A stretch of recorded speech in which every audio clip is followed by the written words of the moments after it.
ما أجمل الجلوس على كرسي الملك. هل أنت عازم على قرارك يوم أمس؟ حتى نفسي لم يتبقى لها شيء من دون سليمة. سيزعج أصحاب الدار. ماذا قلت؟ قلبي يحب سليمة. سليمة ابنتي الوحيدة، وأنت لست سوى قرقوز تافه. أكوابي ما عاد فيها بقايا تشرب، وضحكاتي ما عادت تنفر. لقد أمسيت بلا نفر وضاعت مني سليمة. ما لي أراك حزينا أيها المهرج، وأنت الذي تضحك الناس تقتل الملك. ماذا قلت؟ أقتل الملك؟ نعم، إن حاكم مملكة الصنوبر يريد الإطاحة بملككم. أنا حاجب الملك، وكل ما تريده من معلومات بإمكاني أن أخبرك بها. قل لي ما المقابل أن أكون ملكا لهذه المملكة؟ كيف توافق على هكذا شيء؟ تأمر الحراس بل يقطع رأسك إذا رأوك أمام القصر. ألقوا القبض على الحاجب والمهرج. لقد أظهر المهرج أنه يحب المملكة ويحب أهلها. قد أبهرتني بإخلاصك أيها المهرج، وأنت أيها الحاجب كنت أشك في ولائك لي. ارموه خارج القصر، وإذا رأيتموه اقطعوا رأسه على الفور. أمرك مولاي. ومن اليوم لك سليمة أيها الفارس النبي. سليمة عمري، إنني قادم يا سليمة.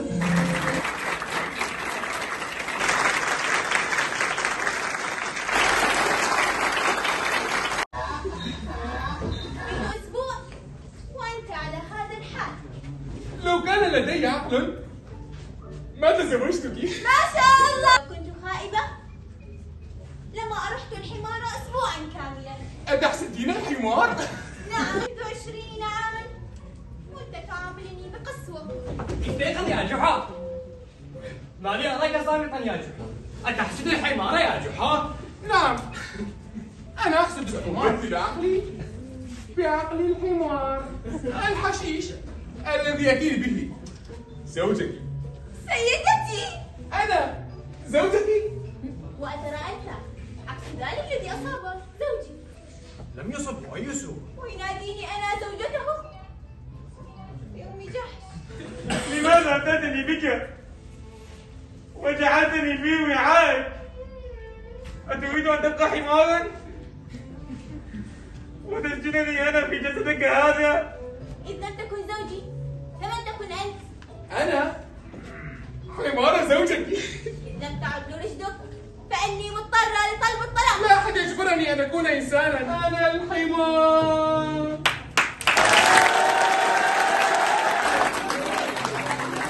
حقيقة كان مهرجان مميز أبدع فيه طلبتنا الأعزاء بإشراف نخبة من فناني وأساتذة المعهد في مدينة الموصل. كان هناك 3 أيام، أكثر من 5 عروض مميزة لقسم الفنون المسرحية. شكرا ومحبة لكل من دعم معهد فنون جميلة ولكل من حضر من النخب الفنية في المسرح العراقي والمسرح الموصلي.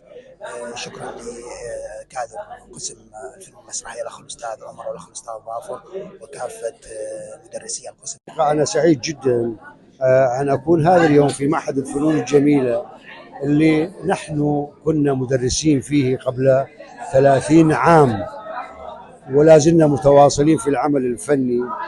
ومعهد الفنون الجميلة الآن باعتقادي في أوج يعني حلته نظرا للطاقات.